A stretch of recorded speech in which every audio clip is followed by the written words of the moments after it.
All right, so this is a suggestion via Discord. The name of the video is Propaganda for High School Kids in 1948. Would they show this today? This is coming from the channel David Hoffman. Let's check it out. Let's go and jump into this immediately. It looks black and white. Perhaps I can help you, Chuck. I think the election was a victory for good government. It might also be called a victory for propaganda. But that would have been equally true if our opponent had won. But how can you study it?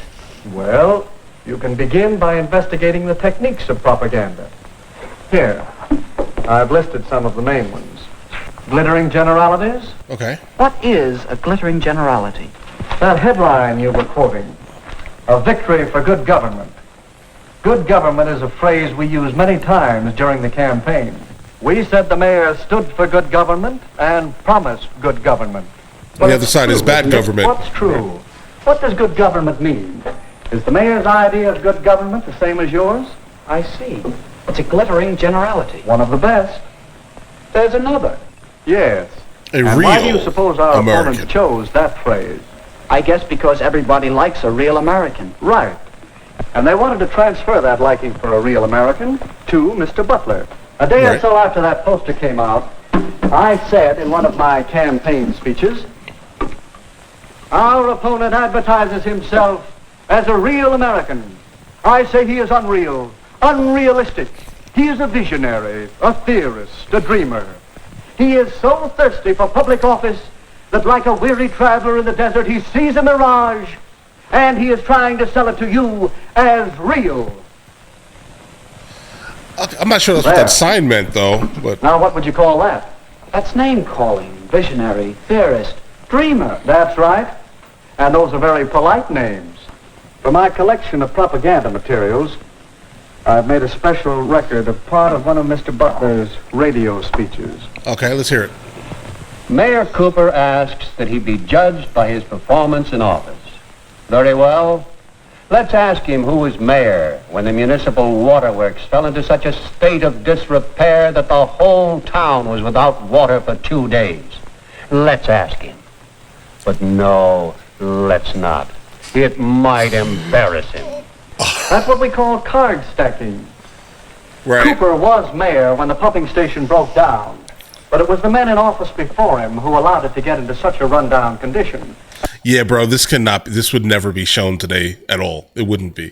And what's funny is that it should be. I think kids, before they leave middle school, should understand what propaganda actually kind of looks like. I mean, seriously, they should know what it looks like because both sides right now, 2024, are absolutely just doing this to each other. I'm telling you. But either way. And it finally gave way before he could get anything done. And card stacking is choosing some facts and leaving out others. Right. And arranging them to suit your purpose.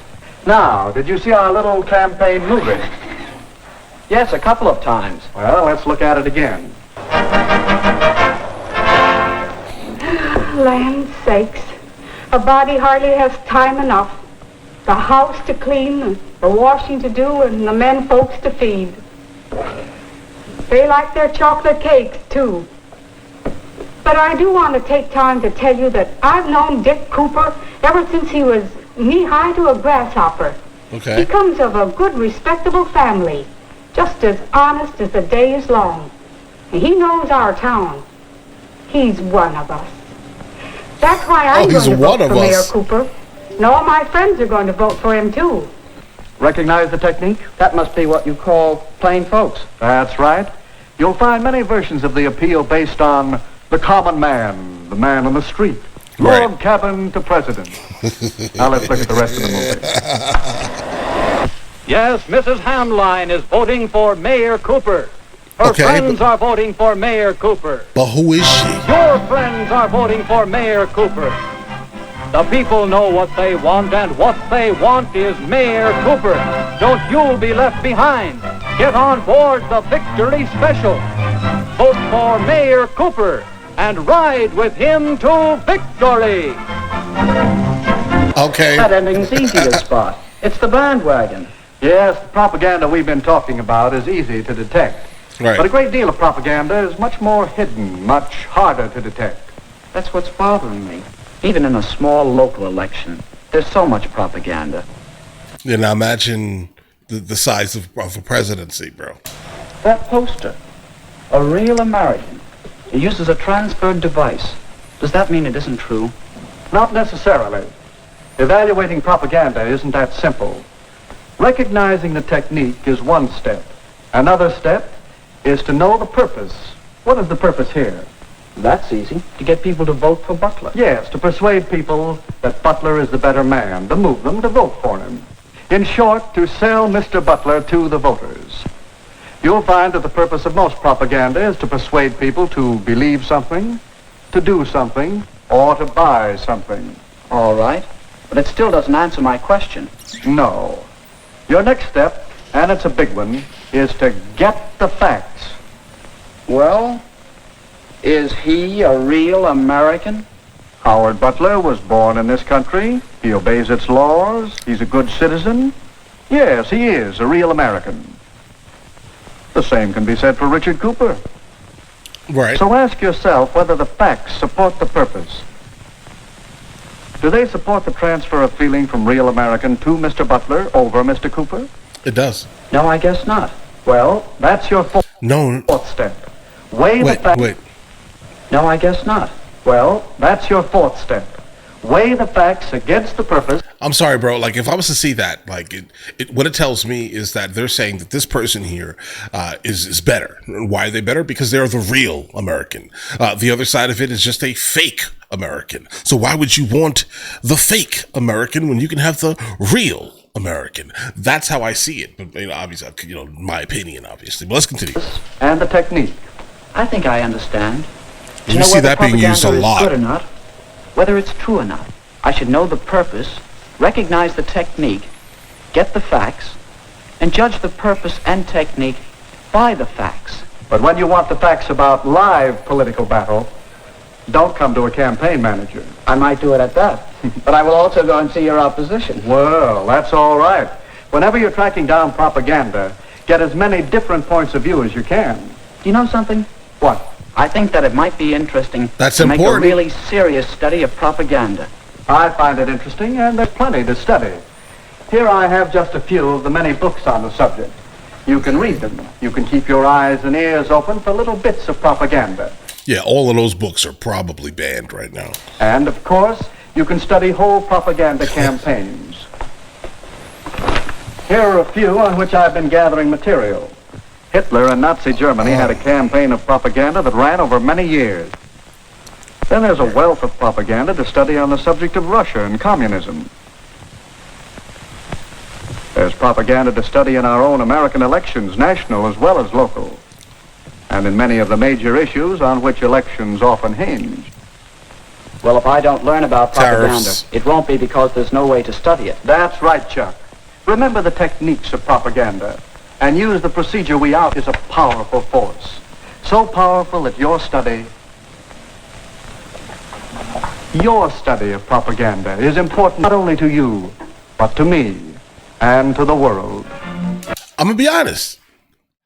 This was spectacular. Okay, there are a lot of people for some reason who just cannot spot it, or maybe we just don't care about it anymore.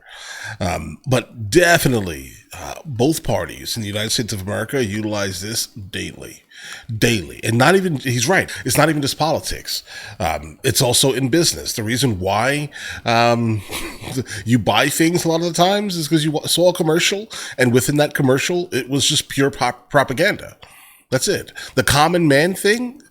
Having the common man say that they're voting for someone means something to some people. It means a lot because they see themselves in that person. So if they're voting for that person, then you should definitely, in fact, vote for them also. You don't know if your life is the same as theirs, right?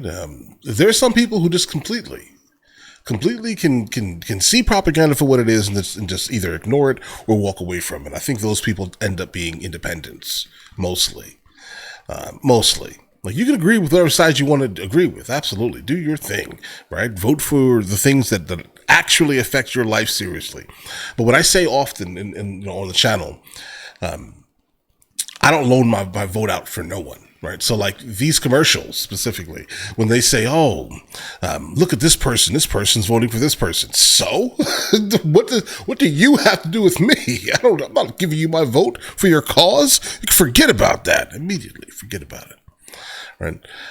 But yeah, there needs to be a way for people to just be able to truthfully understand and see it for what it is in front of their face. Right? Don't get emotional over the nonsense, right, at all. Look at it and say, does this affect me? Will this affect me? Right? And if it doesn't, then why are you voting for it? Just a thought. Like, vote for your current situation, not where you would like to be in the future. That's the reality. But either way, listen, you guys all have an absolutely amazing day. Enjoy your day thoroughly. And no, I do not think that anything like this would be shown in modern schools. And that's sad. Guys, before we go, are you guys subscribed to the other channels? Logical Movie Reviews with Mr. L. Boyd, along with Mr. L. Boyd Music. Both are found in the description. Check it out.